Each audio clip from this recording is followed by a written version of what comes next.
Halo saudara-saudara yang terkasih di dalam Kristus, bertemu lagi di Summary Daily Bible School. Dan di Summary kali ini kita akan membahas apa pentingnya untuk gather together?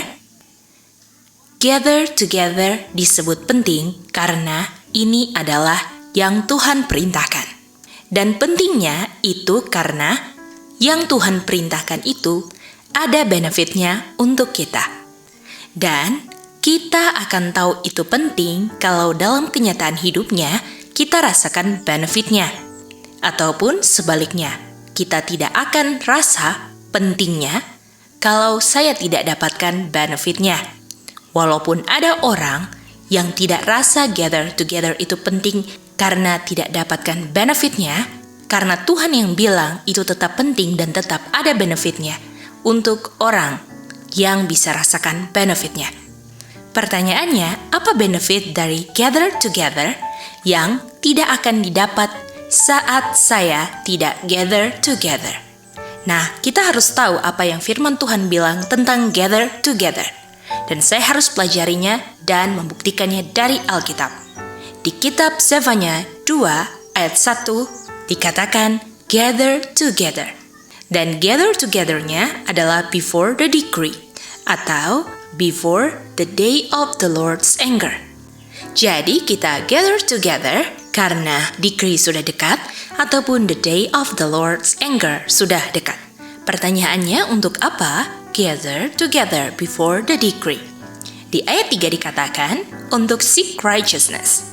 Dan kalau berdasarkan ayat, benefit yang saya rasakan ketika gather together before the decree, saya bisa di-hid atau disembunyikan dari murka Tuhan. Nah, kata gather together di sini adalah gather together bersama-sama di satu tempat in one place. Jadi kita benar-benar prioritaskan untuk bisa berkumpul secara fisik di tempat tertentu. Jadi kita ulangi lagi bahwa gather together ini adalah bersama-sama di satu tempat. Dan ingat, ini diperintahkan oleh Tuhan, artinya ini penting. Dan kenapa harus berkumpul bersama-sama di satu tempat? Artinya benefit dari gather together ini akan dirasakan kalau saya ada interaksi dengan orang lain. Jadi kalau ada orang yang walaupun dia gather together, bisa saja tidak dapatkan benefit dari gather together karena tidak ada interaksi dengan orang lain. Dan alasannya, karena saya malu, saya pendiam orangnya. Sehingga saya diam-diam saja saat gather together ataupun tidak bisa menyampaikan apa yang sudah firman Tuhan sentuh dalam hati saya. Jadi kalau saya berpegang pada saya nggak bisa ngomong, saya malu, saya pendiam, itu karena word of God belum menyentuh hati saudara. Orang yang diam-diam saja itu karena tidak mendapatkan word of God itu begitu indah. Kalau kita dapatkan sesuatu yang indah, pasti kita mau bicarakan hal tersebut. Tapi kalau kita diam-diam saja, artinya kita tidak dapati word of God itu begitu indah. Kita tidak boleh berpegang pada sikap kita. Kita pendiam, kita pemalu, dan sebagai macamnya. Di Roma 1 ayat 16, I am not ashamed of the gospel. Dan kita tahu bahwa setelah murid-murid di hari Pentecost gather together di ruang atas, setelah itu mereka menginjil semua. Dan hasil dari penginjilan mereka kabarkan word of God yang mereka cintai, yang sudah mereka lihat begitu keindahannya dalam dan lebar. Dan hasil dari penginjilan mereka adalah penganiayaan. Artinya kalau kita diam-diam saja saat gather together, kita tidak akan bisa merasakan benefit dari gather together tersebut. Dan kenapa saya diam? Karena saya tidak lihat keindahan firman Tuhan. Karena kalau indah firman Tuhan sudah kita rasakan di dalam hati kita, kita tidak akan bisa diam. Kita mau saksikan keindahan itu kepada orang lain melalui kesaksian ataupun dalam bentuk pembicaraan yang kita bisa bicarakan di saat assembly. Dan kita tahu bahwa gather together ini sebelum tutup pintu.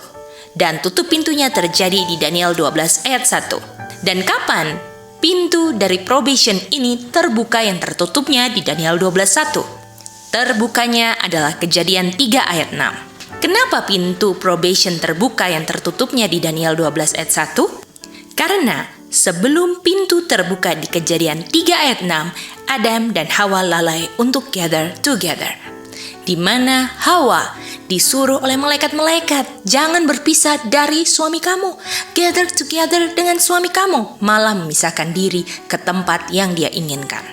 Jadi artinya, di jangka waktu sebelum pintu tertutup di Daniel 12 ayat 1, make sure kita jangan lalai. Gather together. Biarlah dari pelajaran singkat ini kita bisa mengerti pentingnya gather together dan bisa mencari benefitnya untuk kita tidak gather together secara rutinitas saja. Terima kasih saudara-saudaraku telah mendengarkan Summary Daily Bible School kali ini. Kita bertemu di Summary Daily Bible School berikutnya. Tuhan memberkati.